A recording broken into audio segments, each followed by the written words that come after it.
Hello बच्चों, मैं अशोक कुमार आप सभी का स्वागत करता हूं एके डिजिटल इंस्टीट्यूट के इस ऑनलाइन प्लेटफॉर्म पे ना। तो आज का हमारा जो वीडियो होने वाला है वो लेक्चर नंबर 3 होने वाला है, यानी तीसरा वीडियो हमारा लिखा गया है। चैप्टर 1 का मोस्ट इंपॉर्टेंट रिएक्शन है जो कि कक्षा 10 का रसायन विज्ञान हम लोग चला रहे हैं। ठीक है, इसमें आप लोग के 2 वीडियो कंप्लीट हो चुके हैं। अगर आप लोग चैनल पे नए हैं तो पहले जाकर के चैनल को सब्सक्राइब करिएगा, उसके बाद प्लेलिस्ट इसका पड़ा हुआ है, पहले दोनों वीडियो को देखिएगा, तभी आप तीसरा वीडियो को अच्छे से समझ में आएगा। अन्यथा ये वीडियो आपको थोड़ा सा कठिन लग सकता है, लेकिन फिर भी कोई दिक्कत वाली बात नहीं है, ये अच्छे से हमको इसको अच्छे से हम समझाएंगे। चलिए वीडियो को स्टार्ट करते हैं। तो ये तीसरा लेक्चर हमारा रिकॉर्ड हो रहा है। तो जैसा कि हम लोग इस तीनों लेक्चर को कंप्लीट करने के बाद तो विज्ञान का पहला चैप्टर आपका कंप्लीट हो जाएगा, मोस्ट इंपॉर्टेंट क्वेश्चन भी कंप्लीट हो जाएंगे और उसके साथ में भाई ये रिएक्शन भी कंप्लीट हो जाएंगे। तो चलिए वीडियो को स्टार्ट करते हैं। ठीक है, तो देखिए आज का टॉपिक हमारा क्या होने वाला है, बच्चा लोग ध्यान से समझिएगा।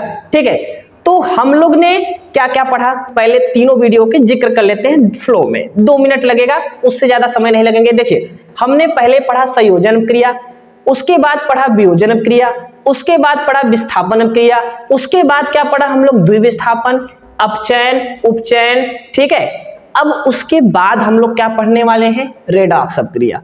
क्या बच्चा लोग, रेडॉक्स क्रिया। तो अगर आप लोग वो नहीं देखे हुए हैं तो बच्चा लोग, जैसे आप बताओ एक सीढ़ी है, पहली सीढ़ी पे आप चढ़े नहीं हो, 10वीं सीढ़ी पे कैसे चढ़ोगे?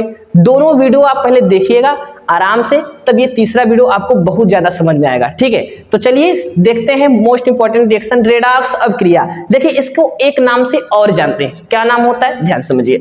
एक नाम क्या होता है भाई, अपचयन उपचयन अभिक्रिया। अपचयन उपचयन अभिक्रिया। अब ये क्या बला है साहब, देखिए ध्यान से समझिए। रेडॉक्स अभिक्रिया होता क्या है, ध्यान समझिए कि वह अभिक्रिया, ठीक है, या ऐसी अभिक्रिया जिसमें अपचयन और उपचयन की जो घटना है वो एक साथ घटित हो। अब कहने का मतलब, जैसे आप समझो दैनिक जीवन में आपको समझाते हैं, जैसे आप मूवी देखने गए हो, किसी के साथ में मूवी देखने गए हो और आप भी गए हो, आपके पिताजी वहीं पहुंच गए, तो एक ही स्थान पे 2 लोग पहुंच गए। ठीक है, यानी एक समय पर 2 घटनाएं घटे, यानी अपचयन की भी घटना घटे और उपचयन की भी घटना घटे। तो अगर ऐसा कोई केस हो रहा है तो आपका रेडॉक्स अभिक्रिया है या अपचयन उपचयन अभिक्रिया है, बात एक ही है बच्चा लोग। देखिए बहुत प्यार से समझाते हैं, ध्यान समझिए। देखिए वह रासायनिक अभिक्रिया जिसमें ऑक्सीकरण, ऑक्सीकरण को ही बच्चा लोग, ऑक्सीकरण को ही हम लोग क्या नाम देते हैं, सॉरी रुक जाइए, उपचयन। तो ऑक्सीकरण को ही हम लोग उपचयन बोलते हैं। तो ऑक्सीकरण तथा अपचयन की प्रक्रिया एक साथ एक ही समय पर घटित हो, मतलब जो घटना घटे, दोनों घटना घटे एक ही साथ पे एक ही समय पे घटे, तो इस अभिक्रिया को हम लोग क्या बोलेंगे बच्चा लोग, रेडॉक्स अभिक्रिया। ये परीक्षा के लिए मोस्ट इंपॉर्टेंट है, कई बार पेपरों में इनका जिक्र हुआ है।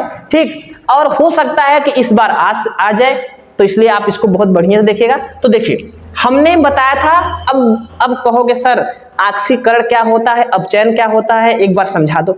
बिल्कुल समझाएंगे यार, पिछले वाले वीडियो में समझाए थे, इस वाले वीडियो में भी समझाएंगे, भले वीडियो लंबा चला जाए कोई दिक्कत नहीं है, आपको बाकायदे समझाएंगे। देखिए ऑक्सीकरण क्या होता है, जब किसी परमाणु में से, ठीक है जैसे समझा देते हैं, 2 मिनट लगेगा।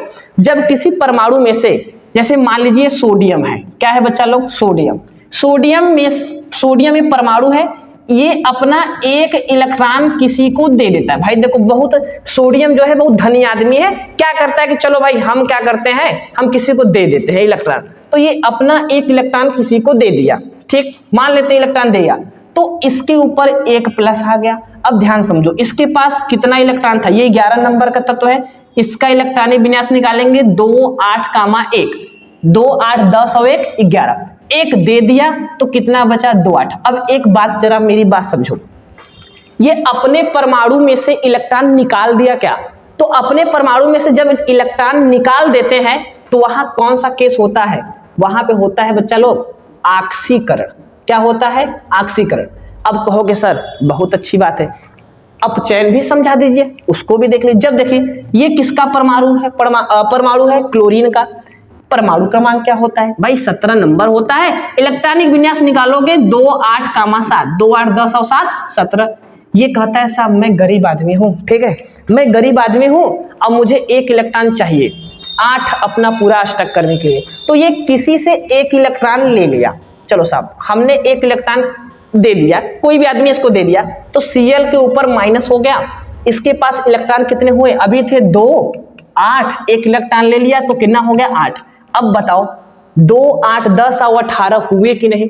अब देखो ये इलेक्ट्रॉन क्या कर रहा है, ग्रहण कर रहा है, तो इलेक्ट्रॉन ग्रहण करेगा तो क्या होगा, अपचयन। क्या होगा बच्चा लोग, अपचयन, ठीक है, अपचयन अभिक्रिया।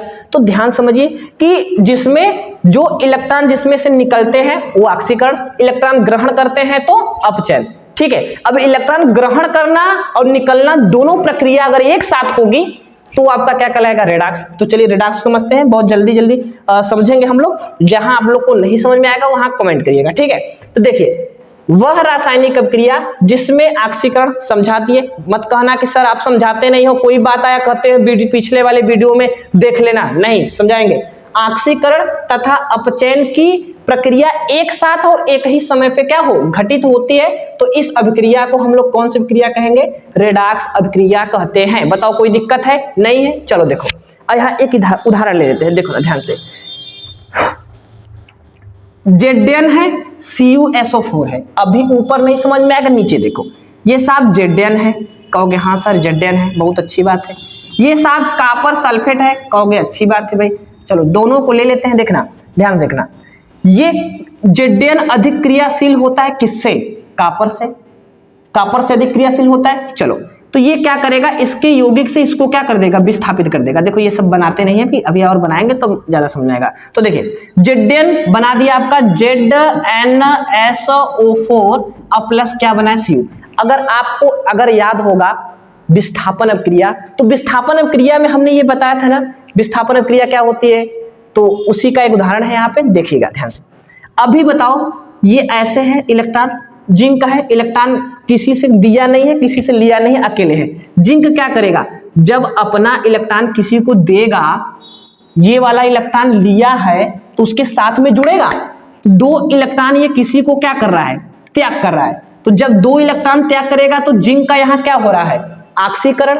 और सुनो कॉपर में इलेक्ट्रॉन ऑलरेडी से है, किसी से लिया हुआ है, मतलब किसी से ये इलेक्ट्रॉन क्या किया गया, अभी दोनों, अभी ये क्या है कि इलेक्ट्रॉन किसी से नहीं लिया है, ये किसी से इलेक्ट्रॉन लेकर के अपना स्टक पूरा करेगा। तो क्या करेगा भाई, ये Cu क्या होगा, अपचयन हो जाएगा। मतलब 2 इलेक्ट्रॉन ये ले लिया किसी से, तो इसका क्या हो गया, इसका क्या हो गया, अपचयन। ऊपर वाले का क्या हो गया, ऑक्सीकरण। अब कैसे हो रहा है कहोगे सर जी ध्यान से समझो, ध्यान से समझो, समझाते हैं एकदम बढ़िया से, तुमको एकदम बाकायदे से देखना। जैसे Zn है, अभी कहोगे Zn सर ऐसे लिखा है, ठीक है हम मान लेते हैं, तो अभी इलेक्ट्रॉन तो दिया नहीं, देता है तब ना Zn पे प्लस आता है 2 का, जब इलेक्ट्रॉन ये देता है। अब अगर 2 प्लस रहेगा तो Zn और Cu सॉरी Zn और SO4 ये माइनस का है, ये प्लस में 2 है, मिलेंगे तभी ना बनाएगा, ZnSO4 बनाएगा ना। तो ये इलेक्ट्रॉन को दिया रहेगा, किसी से लेगा तो क्या होगा, ऑक्सीकरण। क्या होगा, ऑक्सीकरण। अरे भाई देखो ज्यादा हम उसमें गोचेंगे ना तो आपको समझ में नहीं आएगा। ऐसे आप समझ लो कि जब यहां से जिंक से इलेक्ट्रॉन क्या कर रहे हैं, निकल रहे हैं, तो जिंक से इलेक्ट्रॉन निकल रहे हैं तो यहां क्या होगा, ऑक्सीकरण। और कॉपर में इलेक्ट्रॉन क्या हो रहा है, ग्रहण कर रहा है कॉपर, तो यहां क्या होगा, अपचयन। ऊपर ऑक्सीकरण नीचे अपचयन। तो कौन ऑक्सीकरण हो रहा है, कौन अपचयन हो रहा है, तो जिंक का ऑक्सीकरण हो रहा है, क्योंकि ये 2 इलेक्ट्रॉन, अभी लिखना चाहो तो लिख सकते हो, जिंक 2 इलेक्ट्रॉन क्या कर रहा है, त्याग कर रहा है, मतलब किसी को दे रहा है, ठीक है, तो उसका ऑक्सीकरण हो रहा है। और कॉपर 2 इलेक्ट्रॉन किसी से ले रहा है तो उसका क्या हो रहा है, अपचयन हो रहा है। क्या हो रहा है बच्चा लोग, अपचयन हो रहा है। तो यहाँ पे कॉपर अपचयन हो रहा है और जिंक जो है वो क्या हो रहा है, ऑक्सीकरण हो रहा है। कोई दिक्कत है तो बताइएगा। तो रेडॉक्स अभिक्रिया कंप्लीट करते हैं, आगे चलते हैं। अगला क्या है बच्चा लोग, आगे क्या है जरा देखते हैं। चलो आते हैं मोस्ट, दैनिक जीवन में हम लोग रासायनिक अभिक्रिया के कुछ उपयोग भी होते हैं, ध्यान समझिए आप लोग। देखिए भाई क्या होता है ना, ऐसा है कि जैसे कि चलिए देखिए, हमारा हेडिंग है संक्षारण। देखो बात से आ रहा है संक्षारण। सर संक्षारण क्या होता है? पेपर में याद रखिएगा टिप्पणी करके पूछता है कि निम्नलिखित पर टिप्पणी लिखिए, और संक्षारण और विकृत गंधिका को एकदम रट डालो, एकदम पूछने वाले क्वेश्चन है। कैसे? ध्यान समझिए। संक्षारण क्या होता है? जैसे आप लोग कभी देखे होंगे कि घर में हम लोग क्या करते हैं, किसी लोहे वोहे को या साइकिल आप देखते हो ना, साइकिल को ऐसे रख देते हैं किसी कोने में, तो कुछ समय बाद उस पे देखते हैं आप जंग लगने लगता है। जंग मतलब जिसको बोलते हैं मूर्छा, आप लोग घर की भाषा में, देहाती भाषा में बोलते हैं मूर्छा लगने लगता है ना, वही संक्षारण है। अब मूर्छा लगते लगते वो लोहा जो है, वो धातु जो है वो नष्ट होने लगता है, वही संक्षारण है। आप सब जानते हो, सब पता है, बस आपको समझना है। तो संक्षारण क्या होती है भाई? वह अभिक्रिया जिसमें धातु, वायु, नमी या किसी अन्य रासायनिक पदार्थों के कारण धीरे धीरे क्या हो जाता है? नष्ट हो जाता है। नष्ट मतलब खराब होने लगता है। तब इस अभिक्रिया को क्या बोलते हैं भैया? संक्षारण। मतलब लोहे में जो अभिक्रिया हो रही है उसे क्या बोलते हैं? संक्षारण। मतलब जब किसी लोहे को नमी, वायु की उपस्थिति में आप ऐसे खुला छोड़ दो तो उस पे धीरे धीरे लोहे पे क्या लगने लगता है? जंग लगने लगता है। यानी लोहा आपका क्या होने लगता है? खराब होने लगता है, नष्ट होने लगता है। और वही सारी प्रक्रिया आपकी क्या कहलाती है बच्चा लोग? संक्षारण कहलाती है। कोई दिक्कत? संक्षारण में कोई दिक्कत है आप लोगों को तो बताइएगा ना। जैसे आप एग्जाम्पल पे ले लो, लोहे पर जंग लगना, ठीक है। जैसे लोहा को आप खुला ऐसे छोड़ दे कुछ दिनों के लिए तो देखोगे उसमें लोहा वहां पे जंग लगने लगता है, मतलब भूरे रंग का जंग लगने लगता है, ठीक है। और ले लो चांदी पर काली परत का चढ़ना। देखो जैसे चांदी के सिकरी उकरी जो औरतें होती हैं पहनती हैं या पुरुष लोग भी पहनते हैं, तो देखेंगे आप काला काला उस पर क्या हो जाता है? परत जम जाता है। वो क्या है? क्या है भैया? संक्षारण है, ठीक है। आगे देखो, तांबे पर हरी परत चढ़ना और आदि। तांबे पे मतलब जैसे आप पीतल तांबा बर्तन, जैसे पीतल और तांबा देखते हो ना, तांबा, तो तांबा पे आप लोग देखोगे उस पे हरी परत चढ़ता है। कैसी परत? हरी परत। तो हरी परत चढ़ा है, वो भी एक प्रकार का जंग है। क्या है? जंग। तो ये आपका संक्षारण है। अब अगर मान लीजिए आपके घर में जैसे लोहे पे जंग लग गया, मतलब मूर्छा उर्चा लग गया, तो भाई सोचोगे कि यार कुछ ऐसा हम काम करें कि जिससे हमारा लोहा खराब ना हो, नष्ट ना हो। तो उसके लिए उपाय क्या है? संक्षारण को रोकने के उपाय, मतलब संक्षारण से हम कैसे धातु को बचा सकते हैं। कैसे बचा सकते हैं? ध्यान समझिए। धातु पर पेंट करके, भाई दुकान पे जाओ, प्राइमर पेंट लाओ और ले आके धातु पे, लोहे पे पेंट कर दो। सीधी सी बात है। जब पेंट आप कर दोगे तो उस पर एक लेयर लग जाएगी जिससे जो वायु है या आपका पानी है उस लेयर से उस लोहे तक नहीं पहुंच पाएगा, जिससे आपका लोहा सुरक्षित रहेगा, ठीक है। एक उपाय ये है। दूसरा उपाय क्या है? समय समय पर पॉलिश करना। भाई आप जैसे कि किसी चीज को आप लोग सोचते हो कि कोई सामान उसको ले जाकर फेंक दे 2 साल 3 साल ऐसे पड़ी रहे, तो भाई वो धीरे धीरे खराब होगा। अब अगर बीच बीच में आपको उसको निकाल करके पोंछते पाछते हैं, ठीक है, या उसको पॉलिश वॉलिश करके बढ़िया धो धा के रखते हैं, तब भाई उस पर जंग नहीं लगेगा। नमी से दूर रखते हैं, ठीक है, दूर रखना। नमी से दूर रखने का क्या मतलब है? जैसे आप जहां पानी उनी हो, जहां बहुत अधिक पानी होता है, वहां पे मत रखिए उस चीज को, वस्तु को सूखे स्थान पे रखिए। अब पता लगा है बारिश होता, ले जाके लोहा छत पे रख दिए आप। अब लोहे को छत पे रख दिए या कोई वस्तु है उसको छत पे रख दिए, तो भाई उस पर जंग तो लगेगा ही, ठीक है। उसके बाद किसी दूसरी धातु की परत चढ़ाना। जैसे कि आपका एक तरीके से एग्जांपल समझिए, कोई धातु है, एक अन्य धातु की परत उस पर चढ़ा दे, तो ये भी एक प्रक्रिया है। उसके बाद मिश्र धातु बनाकर, मिश्र धातु मतलब 2 धातुओं को मिला करके, उससे भी आपका संशोधन हो सकता है, यानी उपाय हो सकते हैं संक्षारण के। तो 3-4 प्रक्रिया नीचे दी गए हैं, आप तीनों चारों को पढ़ लीजिए आराम से। ये रहा आपका संक्षारण। तो संक्षारण में कोई दिक्कत हो तो बताइएगा साहब कि सर हमें संक्षारण में दिक्कत है, आप फिर से बताइए, ठीक है। तो चलिए आगे चलते हैं। आगे का टॉपिक क्या है भाई?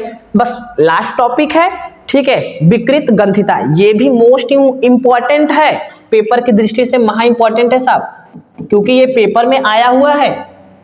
वो हर साल सोच लीजिए किसी न किसी सत्र में इसका जिक्र हो जाता है। और आप तो एकदम हीरो आदमी है, अगर ये सब नहीं पढ़ेंगे तो भाई पेपर में गए, कॉपी कलम लिए हैं और क्या कहते हैं बैठे हुए हैं, अब देख रहे हैं कि सर जी बताए थे कि विकृत गंधिका बहुत इंपॉर्टेंट है, लेकिन हम पढ़ के नहीं आए हैं। तो आप पढ़ के नहीं जाओगे तो आप कलम बस खाली लिखोगे, ऐसे टीचर देखेगा तो आप ऐसे झूठा ही लिखना स्टार्ट कर दोगे कि हमें आ रहा है, लेकिन वास्तव में कुछ आया होगा नहीं। इसलिए पढ़ के जाइएगा, और किसी भी विश्वास नहीं कि भाई वो हमारा बहुत बढ़िया दोस्त है तो हमको नकल वकल कराएगा, किसी पे कोई विश्वास नहीं, अपने से पढ़ के जाइए, लिख के आइए, ठीक है। तो क्या है भाई विकृत गंधिका में, जैसे हम क्या करते हैं आपको समझाते हैं। जैसे कोई खाने वाली सामग्री है, ठीक है, उसको लंबे समय तक ऐसे खुला में छोड़ दीजिए, ठीक है। जैसे आपके घर पे क्या कहते हैं दही हुई है, और दही हुई है उसको लंबे समय तक ऐसे रख दीजिए, ऐसे क्या कहते हैं खुला रख दीजिए, तो उसमें एक विकृत प्रकार की गंध आने लगती है। विकृत प्रकार गंध मतलब एक अजीबोगरीब गंध आने लगती है। तो आप कहोगे यार दही हम कल रखे थे, आज रख दे, 10 दिन बाद देखो, तो उसमें गंध आने लगेगी। वही गंध आपकी क्या है, विकृत गंधिता है। अभी नहीं समझ में आया, समझो।